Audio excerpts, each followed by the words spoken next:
I mean, there were guys that looked normal. I mean, they looked like they could be the youth league coach, the minister or whatever.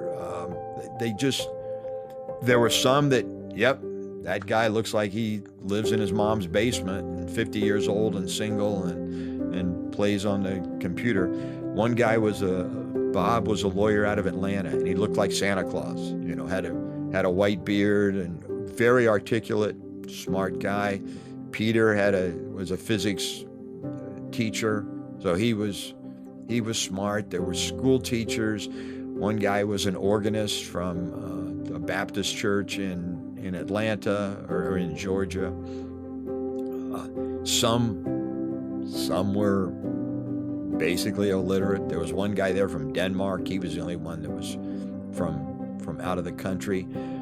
Everybody was white, and most of them didn't look like quite a few of them looked like they didn't have a pot to piss in. I mean, they just didn't come across as necessarily being wealthy, although there was a dentist there.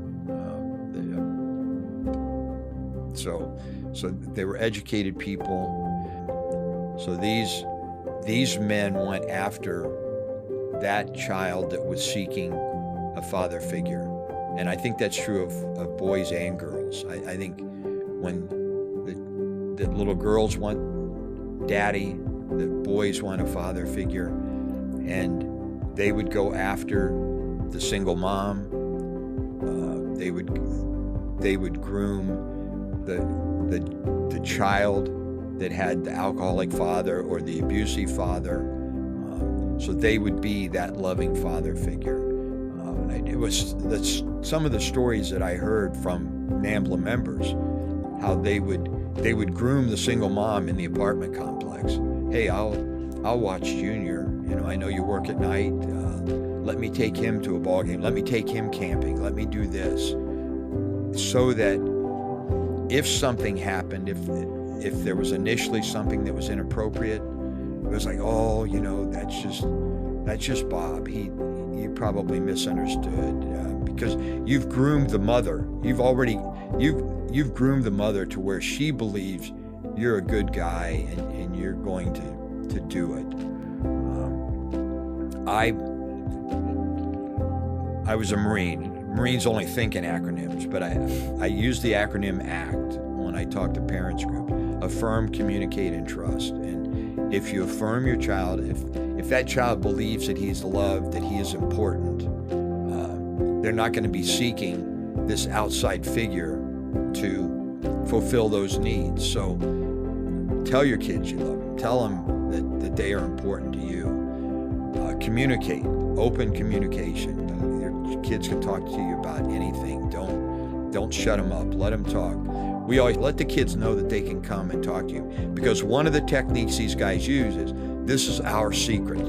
You don't, we could both get in trouble if they found out about this, and I don't want you to get in trouble, and I don't want to go to prison, but we have a special relationship, so let's just keep this our secret. So I would strongly urge parents, you don't keep secrets. We don't keep a secret from daddy. It's a surprise. We want to keep a surprise from daddy, so that when these start using the term secret, then, oh, wait a minute, we don't do secrets. Something's wrong here. And then trust. Ronald Reagan, when he talked about the Russians, said, trust but verify.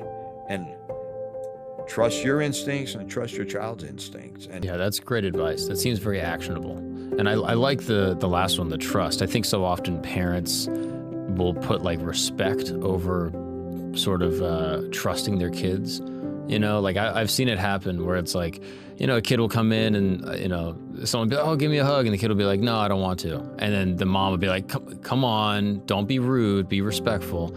And most of the time it's obviously innocuous, but there are these occasions that you're talking about where it's like, no, the kid might have a very valid reason why he doesn't want to be around, an adult. And I think that there's a lack of trust with the kids to say like, okay, I'll respect your right, and I'll respect your autonomy to not do something you don't want to do, and it's not inherently disrespectful to not want to, associate with every person in this community or, this small group or this family. That's a great way of putting it.